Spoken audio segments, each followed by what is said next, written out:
ভাবুন তো, আপনি একটা গুহায় ঢুকেছেন আর হঠাৎ পাহাড় ধসে বিশাল এক পাথর গুহার মুখটা চিরতরে বন্ধ করে দিল।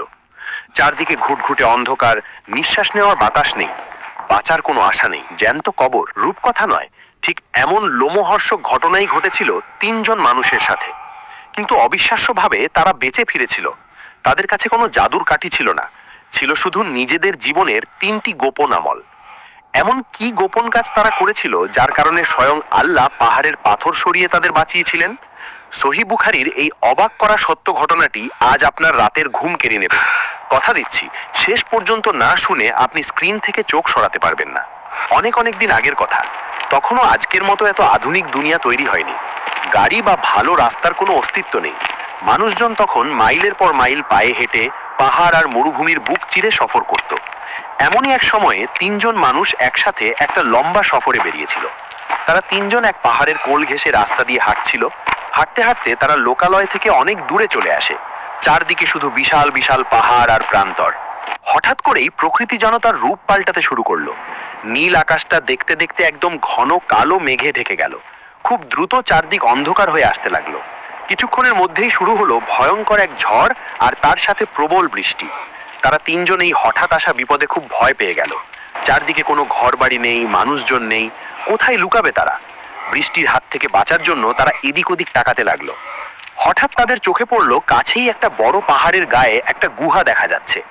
তারা ভাবলো, এই বৃষ্টির মধ্যে আর কোথাও যাওয়ার জায়গা নেই, চলো আমরা দৌড়ে ওই পাহাড়ের গুহায় গিয়ে আশ্রয় নিই।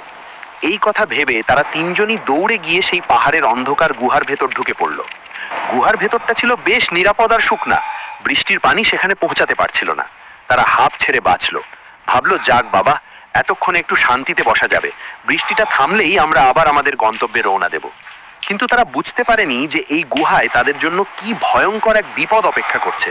তারা গুহার ভেতর বসে যখন বিশ্রাম নিচ্ছিল, ঠিক সেই সময় পাহাড়ের অনেক ওপর থেকে বিশাল বড় একটা পাথর গড়িয়ে নিচে পড়তে শুরু করলো। কোনো কিছু বোঝার আগেই সেই বিশাল পাথরটা একদম গুহার মুখের সামনে এসে আটকে গেল। পাথরটা এত বড় ছিল যে গুহার মুখটা পুরোপুরি বন্ধ হয়ে গেল। একটু আলো বা বাতাস ঢোকার মতো কোনো ফাঁক আর বাকি রইল না। মুহূর্তের মধ্যে পুরো গুহাটা ঘুটঘুটে অন্ধকার হয়ে গেল। তারা 3জন তো ভয়ে একদম চমকে উঠল। তারা দৌড়ে গুহার মুখের কাছে গেল, হাত দিয়ে ঠেলে পাথরটা সরানোর চেষ্টা করলো। একজন ঠেললো, 2জন ঠেললো, তারপর 3জন মিলে তাদের গায়ের সমস্ত শক্তি দিয়ে পাথরটাকে ধাক্কা দিতে লাগলো। কিন্তু পাথরটা এতই ভারী আর বিশাল ছিল যে সেটা এক চুল পরিমাণও নড়ল না। তারা বুঝতে পারলো যে এই বিশাল পাথর মানুষের শক্তি দিয়ে সরানো কোনোভাবেই সম্ভব নয়। তাদের বুকের ভেতরটা ভয়ে কেঁপে উঠল। তারা বুঝতে পারলো তারা আসলে জ্যান্ত কবর হয়ে গেছে। এই নির্জন গুহায় কেউ তাদের চিৎকার শুনতে পাবে না, কেউ তাদের খুঁজতে আসবে না। না খেয়ে এই অন্ধকারের ভেতরেই তাদের একটু একটু করে মরতে হবে। তারা কান্নাকাটি শুরু করলো, কিন্তু পরক্ষণেই তাদের মনে হলো কান্নাকাটি করে কোনো লাভ নেই। দুনিয়ার কোনো মানুষ এখন আর তাদের বাঁচাতে পারবে না। এখন যদি কেউ বাঁচাতে পারে তবে তিনি হলেন একমাত্র মহান আল্লাহ তাআলা। তখন তাদের মধ্যে একজন বলল, হে আমার ভাইয়েরা, তোমরা একটু চিন্তা করে দেখো, তোমাদের জীবনে এমন কোনো ভালো কাজের কথা কি মনে পড়ে যে কাজটা তোমরা শুধু এবং শুধুমাত্র আল্লাহ তাআলাকে খুশি করার জন্য করেছিলে? দুনিয়ার কোনো মানুষের কাছে ভালো সাজার জন্য নয়, কোনো লাভের আশায় নয়, শুধু আল্লাহর ভয়ে আর আল্লাহর ভালোবাসায় করেছিলে? যদি এমন কোনো গোপন আর খাঁটি ভালো কাজ তোমাদের জীবনে থেকে থাকে, তবে সেই কাজের উশিলা দিয়ে আল্লাহর কাছে দোয়া করো। হয়তো আল্লাহ তাআলা আমাদের প্রতি দয়া করবেন আর এই পাহাড়ের পাথরটা সরিয়ে আমাদের জীবন বাঁচাবেন। এই কথা শুনে তারা 3জনই চুপ হয়ে গেল। তারা নিজেদের জীবনের অতীত নিয়ে ভাবতে শুরু করলো। এরপর তাদের মধ্যে প্রথম একজন লোক বলতে শুরু করলো। সে 2 হাত তুলে আল্লাহর কাছে কেঁদে কেঁদে দোয়া করতে লাগলো, হে আমার আল্লাহ, আমার খুব বৃদ্ধ একজন বাবা আর মা ছিলেন। আমি তাদের এতটাই ভালোবাসতাম আর সম্মান করতাম যে আমি প্রতিদিন রাতে সবার আগে আমার বাবা মাকে দুধ পান করাতাম। আমার বাবা মা দুধ পান করার আগে আমি কখনোই আমার স্ত্রী, ছেলে মেয়ে বা আমার চাকর বাকরদের খাবার দিতাম না। এটাই ছিল আমার প্রতিদিনের নিয়ম। হে আল্লাহ, একদিনের কথা বলি, সেদিন আমি আমার কাজের জন্য অনেক দূরে চলে গিয়েছিলাম। কাজ শেষ করে বাড়ি ফিরতে আমার অনেক রাত হয়ে গেছে। আমি যখন বাড়ি ফিরলাম তখন আমার শরীর ভীষণ ক্লান্ত। কিন্তু বাড়ি ফিরে আমি আমার নিয়ম অনুযায়ী সবার আগে দুধ দোহন করলাম। আমি একটা পাত্রে আমার বাবা মায়ের জন্য দুধ নিয়ে তাদের ঘরের দিকে গেলাম। কিন্তু ঘরে ঢুকে আমি দেখলাম আমার বাবা মা দুজনেই গভীর ঘুমে তলিয়ে গেছেন। আমি ভাবলাম, এখন যদি আমি তাদের ডেকে তুলি তাহলে তাদের এই আরামের ঘুমে অনেক কষ্ট হবে। আবার আমি এটাও মানতে পারছিলাম না যে বাবা মাকে না খাইয়ে আমি আমার ছোট ছোট সন্তানদের বা আমার স্ত্রীকে দুধ পান করাবো। অথচ হে আল্লাহ, আমার ছোট ছোট বাচ্চারা তখন প্রচন্ড খিদে আমার পায়ের কাছে পড়ে কাঁদছিল।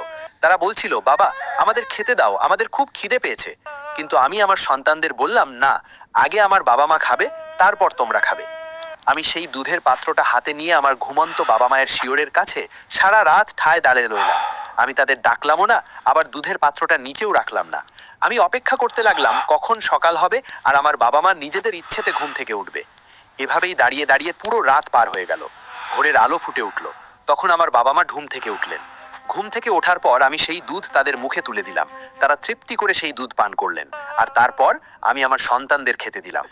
হে আমার আল্লাহ, আমি যদি এই কাজটা দুনিয়ার আর কাউকে খুশি করার জন্য না করে শুধুমাত্র তোমার সন্তুষ্টি পাওয়ার জন্য, শুধুমাত্র তোমাকে খুশি করার জন্যই সারা রাত না ঘুমিয়ে বাবা মায়ের সেবায় দাঁড়িয়ে থাকি, তবে এই ঘোর বিপদের দিনে তুমি এই বিশাল পাথরটাকে একটুখানি হলেও সরিয়ে দাও, যাতে আমরা আকাশের আলো দেখতে পাই।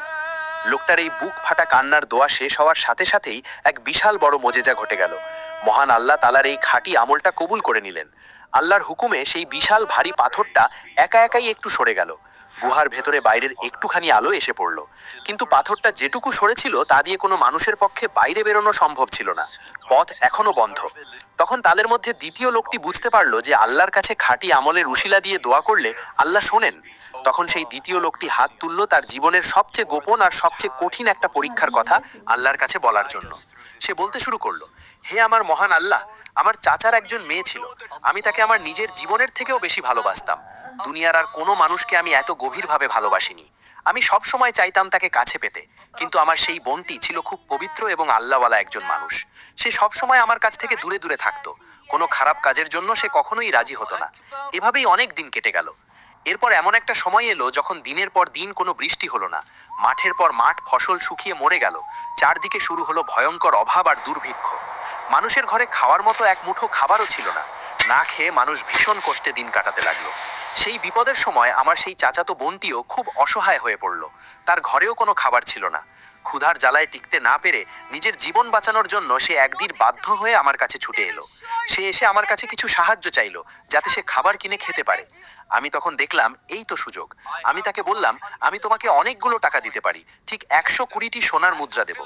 কিন্তু আমার একটা শর্ত আছে। এই টাকার বিনিময়ে তোমাকে এক রাতের জন্য আমার সব কথা শুনতে হবে আর নিজেকে আমার হাতে তুলে দিতে হবে। আমার এই জঘন্য কথা শুনে মেয়েটি ভয়ে কেঁপে উঠল। সে খুব কান্নাকাটি করলো। কিন্তু তার তো আর কোনো উপায় ছিল না। পেটের খিদে যে খুব ভয়ঙ্কর জিনিস। কোনো উপায় না পেয়ে শুধু নিজের জীবনটা বাঁচানোর জন্য মেয়েটি অনেক কষ্ট বুকে চেপে আমার সেই খারাপ প্রস্তাবে রাজি হয়ে গেল। আমি তাকে 120টি সোনার মুদ্রা দিলাম। তারপর সেই রাতটা এলো। আমরা একটা বন্ধ ঘরের ভেতর ছিলাম। চারদিকে একদম শুনশান নীরবতা। আমাদের দেখার মতো সেখানে কোনো মানুষ ছিল না। আমি একদম প্রস্তুত ছিলাম আমার সেই মনের খারাপ ইচ্ছেটা পূরণ করার জন্য। ঠিক যখন আমি ওই অসহায় মেয়েটির একদম কাছে গিয়ে বসলাম, যখন পাপের কাজটা শুরু করার আর মাত্র কয়েক সেকেন্ড, ঠিক সেই মুহূর্তে মেয়েটি আর নিজেকে ধরে রাখতে পারল না। সে অঝরে কাঁদতে শুরু করলো। ভয়ে তার পুরো শরীর থরথর করে কাঁপছিল। সে চোখের পানি মুছতে মুছতে আমার দিকে তাকিয়ে বলল, হে আল্লাহর বান্দা, তুমি আল্লাহকে ভয় করো। বিয়ের পবিত্র সম্পর্ক ছাড়া তুমি আমার শরীরের অধিকার নিও না। তুমি এই হারাম কাজে হাত দিও না। তুমি এই হারাম কাজে হাত দিও না। হে আমার আল্লাহ, সেই অন্ধকার বন্ধ ঘরের ভেতরে এই কথাগুলো শোনার সাথে সাথে আমার বুকের ভেতরটা যেন কেঁপে উঠল। আমার মনে হলো কেউ আমাকে দেখছে না ঠিকই, কিন্তু তুমি তো ঠিকই ওপর থেকে আমাকে দেখছো। তোমার আযাবের ভয় আর জাহান্নামের আগুনের ভয় মুহূর্তের মধ্যে আমার মাথার ভেতর ঢুকে গেল। আমার শরীরের সব রক্ত যেন হিম হয়ে গেল। আমার চোখের সামনে ভাসতে লাগলো, কাল কিয়ামতের দিন আমি তোমার সামনে কি জবাব দেব। আমার মনের ভেতরের সব খারাপ ইচ্ছে এক নিমিষে শেষ হয়ে গেল। আমি মেয়েটিকে আমার নিজের প্রাণের চেয়েও বেশি ভালোবাসতাম। সে একদম আমার হাতের মুঠোয় ছিল। আমার পুরো অধিকার ছিল তার উপর। তবু আমি সাথে সাথে তার কাছ থেকে দূরে সরে এলাম। আমি তাকে একটা আঙুল দিয়েও ছুলাম না। আমি তাকে বললাম, তুমি চলে যাও, তুমি একদম মুক্ত। আমি তোমাকে যে সোনার মুদ্রাগুলো দিয়েছি সেগুলোও তোমার। আমি আর ফেরত নেব না। তুমি শুধু আমাকে মাফ করে দিও আর আল্লাহর কাছে দোয়া করো যেন আল্লাহ আমাকে ক্ষমা করে দেন। হে আমার মহান রব, তুমি তো সব জানো, সব বোঝো। সেই দিন ওই নির্জন ঘরে আমি ওই খারাপ কাজটা শুধু আর শুধু তোমাকে ভয় করে ছেড়ে দিয়েছিলাম। তোমার ভয়ে আমার বুক কেঁপে উঠেছিল বলেই আমি পিছিয়ে এসেছিলাম। দুনিয়ার কোনো মানুষের ভয় নয়, শুধু তোমাকে খুশি করার জন্যই আমি আমার নিজের ইচ্ছাকে সেদিন মাটি চাপা দিয়েছিলাম। হে আল্লাহ, আমার এই কাজটা যদি তোমার কাছে একটুও ভালো লেগে থাকে, যদি আমি এটা শুধু তোমার জন্যই করে থাকি, তবে তুমি আমাদের ওপর একটু দয়া করো, এই পাহাড়ের বিশাল পাথরটাকে আরো একটু সরিয়ে দাও, যাতে আমরা এই অন্ধকার কবর থেকে বের হয়ে খোলা আকাশে যেতে পারি। দ্বিতীয় লোকটির এই বুক ফাটা কান্নার দোয়া শেষ হওয়ার সাথে সাথেই গুহার ভেতর আবার এক বিশাল বড় মোজেজা ঘটে গেল। মহান আল্লাহ তাআলা তার এই খাঁটি আমলটাও কবুল করে নিলেন। আল্লাহর হুকুমে একটা বিকট শব্দ করে সেই বিশাল ভারী পাথরটা একা একাই আরো একটুখানি সরে গেল। গুহার ভেতরে এবার বাইরের অনেকখানি আলো এসে পড়ল।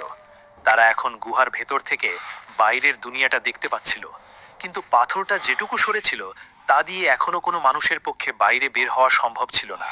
তারা বুঝতে পারল পথ এখনো বন্ধ, তারা এখনো এই গুহায় বন্দী। এবার সময় এলো তৃতীয় লোকটির।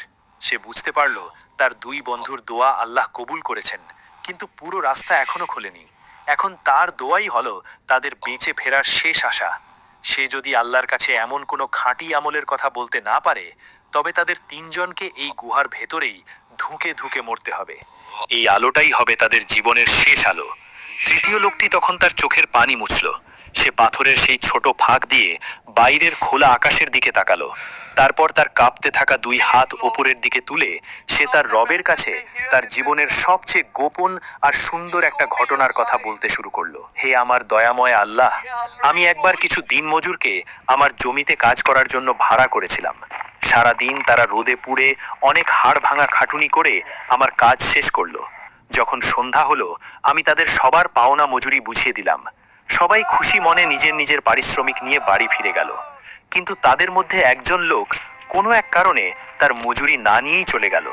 আমি অনেক খুঁজলাম, কিন্তু তাকে আর পেলাম না। তার সেই সামান্য পারিশ্রমিক আমার কাছে আমানত হিসেবে থেকে গেল। আমি ভাবলাম এই টাকাটা তো আমার নয়, এটা ওই গরিব লোকটার হকের টাকা। আমি চাইলে সেটা নিজের পকেটে রেখে দিতে পারতাম। কেউ জানতো না, কেউ আমাকে ধরতেও আসতো না। কিন্তু আমি তোমাকে ভয় করলাম। আমি সেই সামান্য টাকাটা দিয়ে কিছু ছাগল আর ভেড়া কিনে ওই লোকটার নামে পালন করতে শুরু করলাম। হে আল্লাহ, তুমি সেই সম্পদে এত বরকত দিলে যে কয়েক বছরের মধ্যে সেই ছাগল আর ভেড়ার পাল বাড়তে বাড়তে বিশাল এক পাহাড়ি উপত্যকায় ভরে গেল। সেখানে গরু, উট, ছাগল, ভেড়া আর সেগুলো দেখাশোনা করার জন্য রাখালদের এক বিশাল বহর তৈরি হয়ে গেল। এভাবেই অনেকগুলো বছর কেটে গেল। একদিন হঠাৎ করে সেই লোকটা আমার কাছে ফিরে এলো। তার গায়ে ছেঁড়া কাপড়, চোখে মুখে অভাব আর কষ্টের ছাপ। সে এসে আমাকে বলল, ওগো আল্লাহর বান্দা, অনেক বছর আগে আমি তোমার জমিতে কাজ করেছিলাম, কিন্তু মজুরি না নিয়েই চলে গিয়েছিলাম। আজ আমি বড় বিপদে পড়ে তোমার কাছে এসেছি। আমার সেই দিনের সামান্য মজুরিটা কি আমাকে দেওয়া যাবে? আমি তখন মুচকি হেসে তাকে বললাম, ওই যে বিশাল মাঠে তুমি যত উট, গরু, ছাগল, ভেড়া আর রাখাল দেখতে পাচ্ছ, ওই সব কিছুই তোমার পারিশ্রমিক। তুমি ওই সব কিছু নিয়ে যাও। আমার কথা শুনে সেই গরিব লোকটি অবাক হয়ে গেল। সে ভাবলো হয়তো আমি তার সাথে ইয়ার্কি করছি।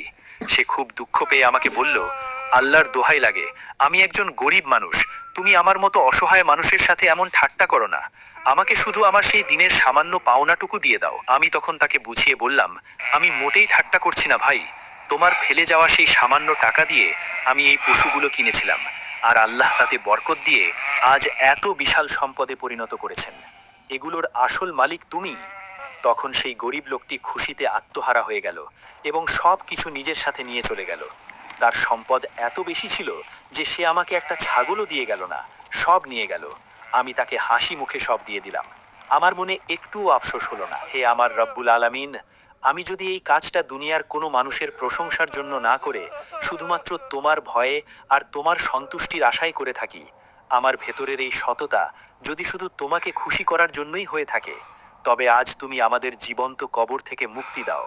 এই বিশাল পাথরটাকে পুরোপুরি সরিয়ে আমাদের জীবন বাঁচাও। তৃতীয় লোকটির এই খাঁটি এবং বুক ফাটা দোয়া শেষ হওয়ার সাথে সাথেই গুহার ভেতর এক অবিশ্বাস্য ঘটনা ঘটে গেল। মহান আল্লাহ তাআলার অসীম কুদরতে সেই বিশাল পাহাড়ের ভারী পাথরটা বিকট শব্দ করে গুহার মুখ থেকে পুরোপুরি সরে গেল। বাইরের ঝলমলে রোদের আলো পুরো গুহাটাকে আলোকিত করে তুলল।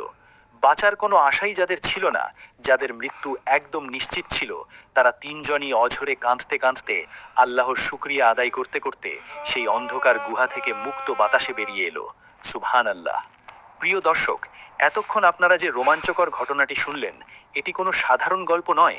এটি ইসলামী ইতিহাসের অন্যতম নির্ভরযোগ্য গ্রন্থ সহিহ বুখারী এবং সহিহ মুসলিম শরীফে বর্ণিত একদম সত্য একটা ঘটনা। আমাদের প্রিয় নবী মুহাম্মদ সাল্লাল্লাহু আলাইহি ওয়াসাল্লাম স্বয়ং তার প্রিয় সাহাবীদের রাদিয়াল্লাহু আনহুম এই ঘটনাটি শুনিয়েছিলেন, যা হযরত আব্দুল্লাহ ইবনে ওমর রাদিয়াল্লাহু আনহু আমাদের কাছে বর্ণনা করেছেন। একটু চিন্তা করে দেখুন তো,